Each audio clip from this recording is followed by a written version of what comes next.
Welcome to Movie Magic 96, your one-stop shop for all things movies. From reviews to unboxings and collections, I'm here to celebrate the magic of cinema. Now, let's roll the film. I got a chance to see Sam Raimi's new horror film in the theaters, Send Help. So, let's check it out. Send Help is Sam Raimi stepping back into his horror roots after his last two films were Doctor Strange in the Multiverse of Madness and Oz the Great and Powerful.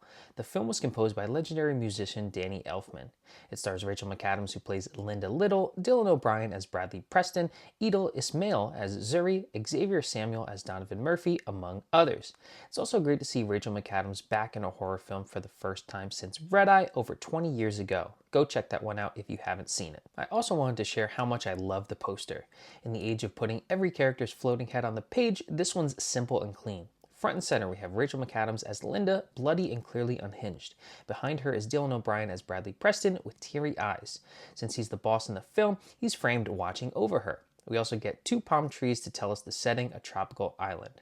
I also find it funny when movies do the she's all that trope, taking a beautiful person and trying to make them look ugly. In this case, they mess up Linda's hair, put her in covering clothes, and add a mole. But it's still Rachel McAdams who is stunning. She's such a good actress that her mannerisms really sell her as an awkward loner who gets walked all over.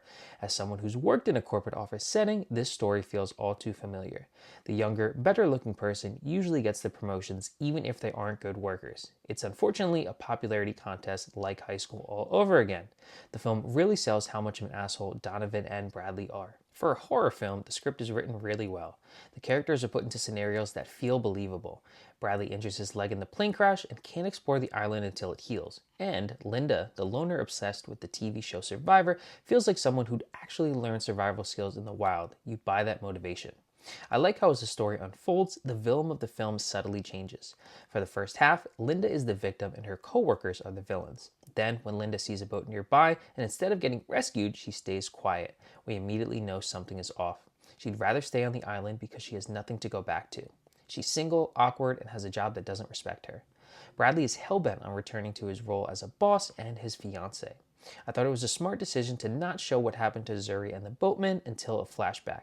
We don't know if she purposely led them to their deaths or actively pushed them off a cliff, and that ambiguity adds tension. Although Donovan's kill wasn't prolonged, we did get to enjoy it a little longer than the other co-workers because when he was sucked out of the plane, his face hit the window multiple times. I also appreciate that they didn't try to humanize him at the end. He tried to take Linda's seat when the plane was about to crash by choking her. Even when Bradley would have died without Linda's help, he still treats her like she's less than him.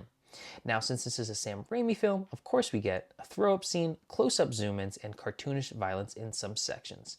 I will say when effects were done practically, like Bradley's leg wound, they look way better than the CGI blood. The wild boar kill was fun to watch with extra blood, a jump scare, and the intensity of it all.